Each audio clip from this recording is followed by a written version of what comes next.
Los factores que yo creo que influyeron en mi vida para que yo tomara malas decisiones en mi juventud fueron quizá un divorcio de mis padres, pues también inmadurez, una inmadurez espiritual también, y eso como que me fue alejando, me fui aislando también de mis amigos de la iglesia, me fui haciendo un poco más a un lado, fui adquiriendo amistades también de afuera de la iglesia que pues me invitaban a hacer cosas que pues nosotros como cristianos no hacemos, ¿no?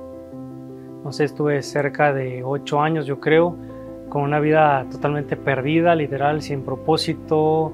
Yo no tenía ningún sentido. Para mí ya vivir era X.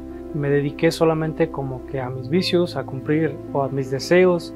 Y entonces eso me fue degradando hasta que caí en adicciones como alcoholismo, drogadicción. Y eso fue como que lo más bajo que llegué a caer.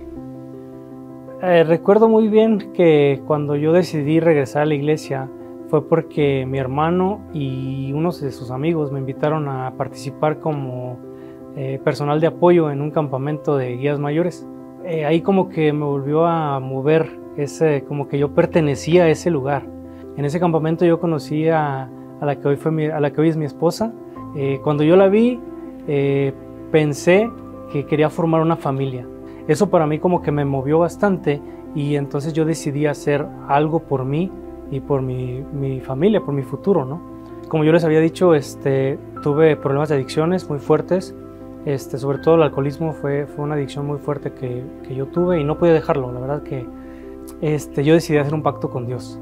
Yo le dije, Señor, yo ya no puedo, yo ya traté de hacerlo de una u otra manera, pero no puedo. Pero yo sé que tú sí puedes. Y entonces hice un pacto con Dios y yo le dije, ¿sabes qué? Yo voy a dejar de comer carne si tú me quitas este problema que yo tengo de adicción. Y cuando yo dejé de comer carne, empecé a sentirme totalmente diferente. Dios empezó a obrar en mí.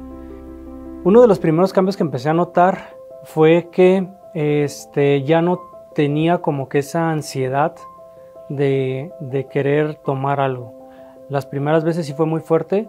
Te podría decir que cuando yo pasaba por la calle donde se reunían mis amigos y yo los veía con alguna botella, alguna cerveza, a mí me empezaban a sudar las manos, empezaba a sudar frío y yo lo que quería era salir huyendo de ese lugar porque era una ansiedad muy fuerte.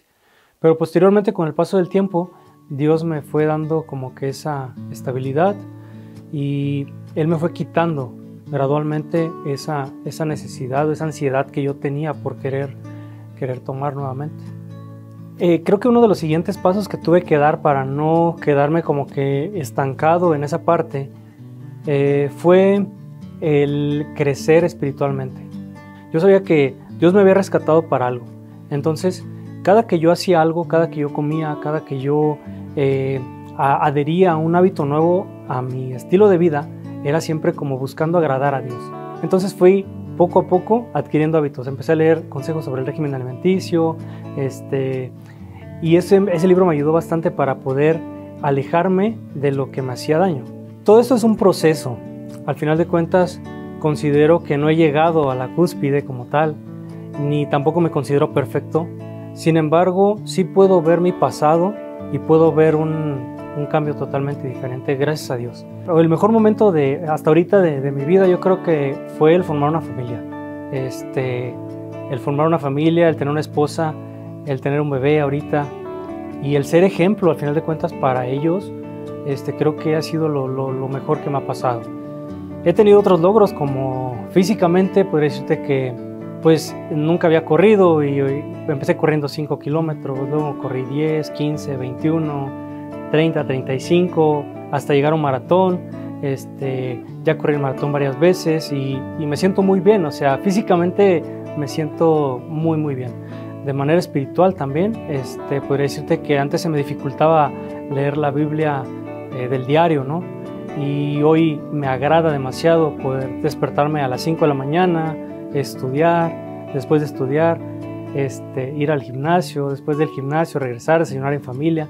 Entonces creo que como que este estilo de vida por completo ha sido como uno de los mejores logros que hasta el momento he tenido. Si yo pude, tú puedes. Y yo sé que Dios es el quien nos ayuda. Dios es quien nos da las fuerzas. Dios es el único que puede obrar en nosotros para que nosotros podamos dejar todos esos malos hábitos que nos alejan de Él, porque al final de cuentas esos hábitos nos llevan a tener una vida desordenada. Esforcémonos, seamos valientes, demos ese primer paso. Dando ese primer paso, todo lo demás, Dios va a ir dándonos fuerzas para poder ir avanzando. Poco a poco, vamos a ir avanzando.